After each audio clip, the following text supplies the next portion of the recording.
My name is Mary, and I'm nearing my late 50s. I have 2 children. My older son is now an adult with a job and is planning to marry his girlfriend soon, while my daughter is in college. She studies hard but also seems to be really enjoying her time at university. With my kids growing up, I feel like my role as a mother is almost complete. As a former nurse, I'm considering going back into caregiving. Then, I received shocking news. My father-in-law, Bob, had a stroke. My husband, John, called to tell me, and I rushed to the hospital where Bob was admitted. Bob has always been kind and gentle, and he's treated me very well, but I've been concerned about him since his wife, Alice, passed away 3 years ago. He seemed down and low on energy since then. I would visit him occasionally and noticed he didn't seem like himself, so we often invited him out with the kids to lift his spirits. Recently, he'd been showing signs of feeling better, so news of his stroke really worried me. When I got to the hospital, John's sister, Isabella, and her husband were already there. I rushed over and asked how Bob was doing. Isabella seemed annoyed and replied, "You're late. We have somewhere to be, so can you stay here instead?" Then she left quickly. Isabella has always been a bit distant toward Bob, and she was the same with Alice when she was alive. Although Bob and Alice were always kind to her, she never seemed to appreciate them.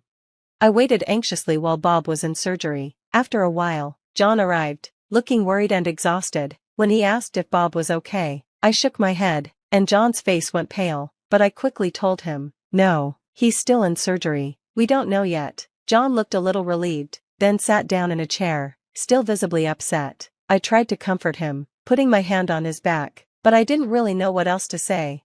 A few hours later, the doctor called us into a small room to give an update. He told us that Bob's surgery was successful, but he would likely need long-term care due to some lasting effects of the stroke. We realized that if Bob needed care, it would involve the whole family, including Isabella and her husband. John and I decided to call Isabella to discuss it, and we agreed to meet at Bob's house to talk about how we could help him once he was discharged from the hospital.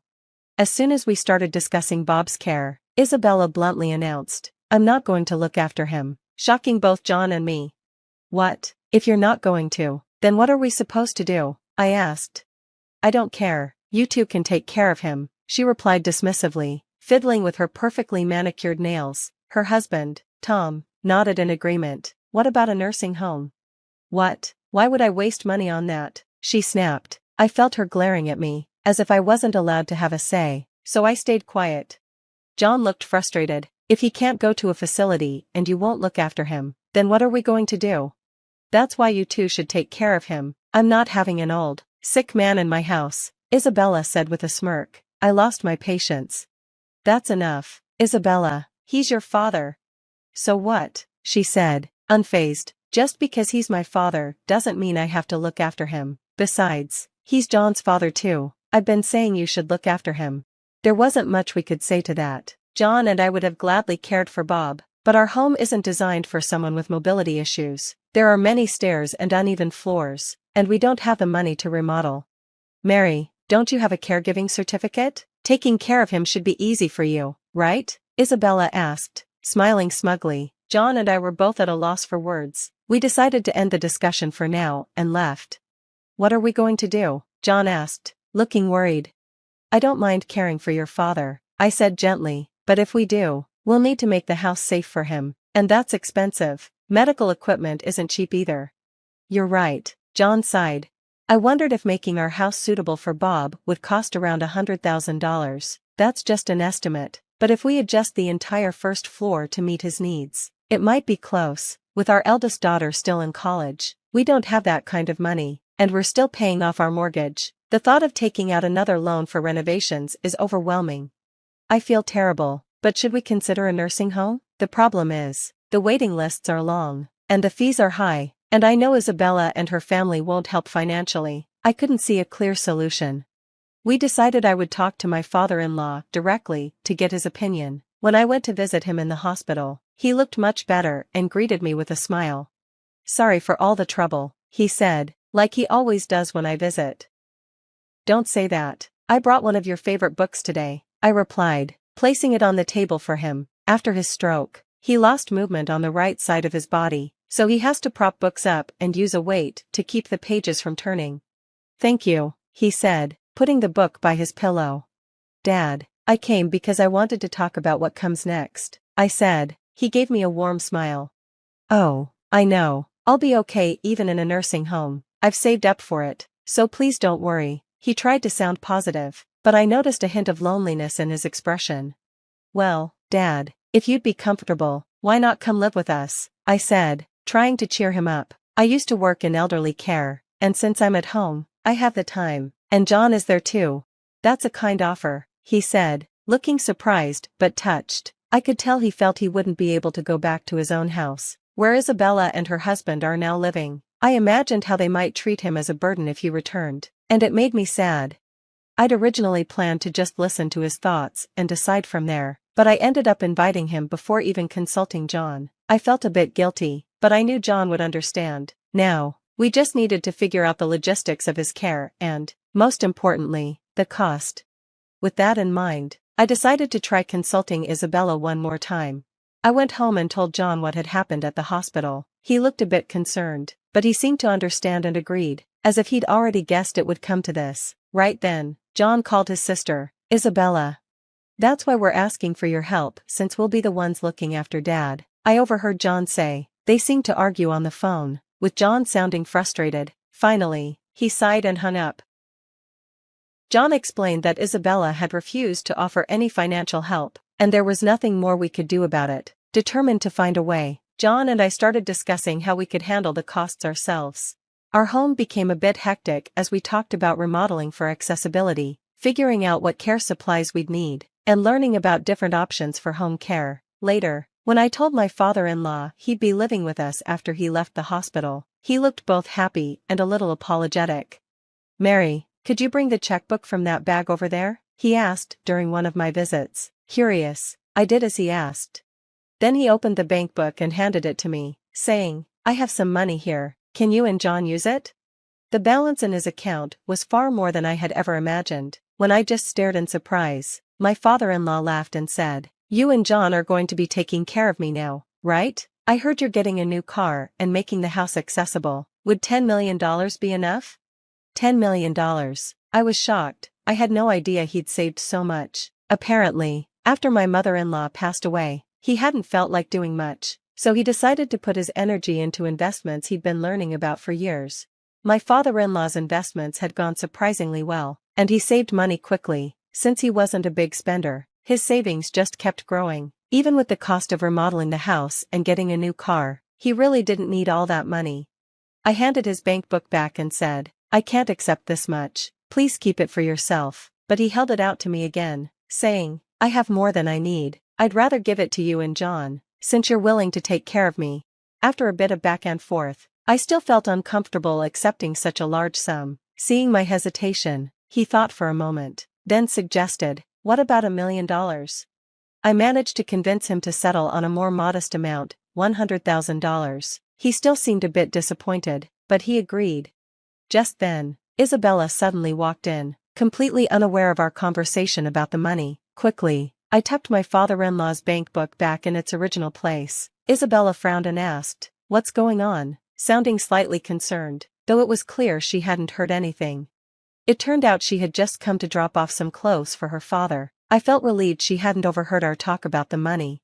After chatting for a bit, Isabella and I left the hospital together. On the way home, she suddenly said she wanted to talk and suggested we stop by a coffee shop. Since her talks usually aren't pleasant, I was hesitant but agreed, which turned out to be a mistake. I'll take care of Dad, she announced out of nowhere. Her offer left me shocked, especially since we were already in the middle of preparing our home for him, even starting the renovations. Confused, I asked, Why now? She replied casually, So you don't need to visit him at the hospital anymore. Her response didn't make sense. There's no rule that only the caregiver should visit. Something about her sudden change didn't sit right with me, so I suggested we talk about it another time and left the cafe. When I told John about it at home, he thought it over and suddenly seemed to realize something. She must have overheard about Dad's savings, he said. It made sense. Otherwise, there was no reason for her to suddenly want to care for him after being so against it. We both suspected she'd found out about the money and was trying to gain his favor to inherit it. I worried she might even start making excuses to spend it on herself. But what should we do? I asked John. I have an idea. Let's let her give it a try, he replied with a sly grin, hinting that he had a plan. Although I felt uneasy, I decided to stay quiet and go along with Isabella's request for now. I explained to my father-in-law that he didn't need to worry about money and that his daughter Isabella would be taking care of him. He responded with a vague look, neither agreeing nor disagreeing. With that, our conversation ended, and he was discharged from the hospital and went back to his family home in Nebraska, where Isabella lived. After his discharge, I visited the family home. The house didn't seem prepared for proper caregiving. There were no renovations or adequate supplies. I doubted that real caregiving could happen under these conditions, but since Isabella had insisted, I kept quiet. 2 months later, I got a frantic call from Isabella. "Mary, I can't do this anymore. Please come over right now." I rushed to the house in Nebraska and found it in disarray, with a foul odor hanging in the air. Isabella looked exhausted, with dark circles under her eyes and an unsteady walk. "Are you okay?" I asked, worried. As I hurried over to her, she grabbed my hand and said, "Take him away."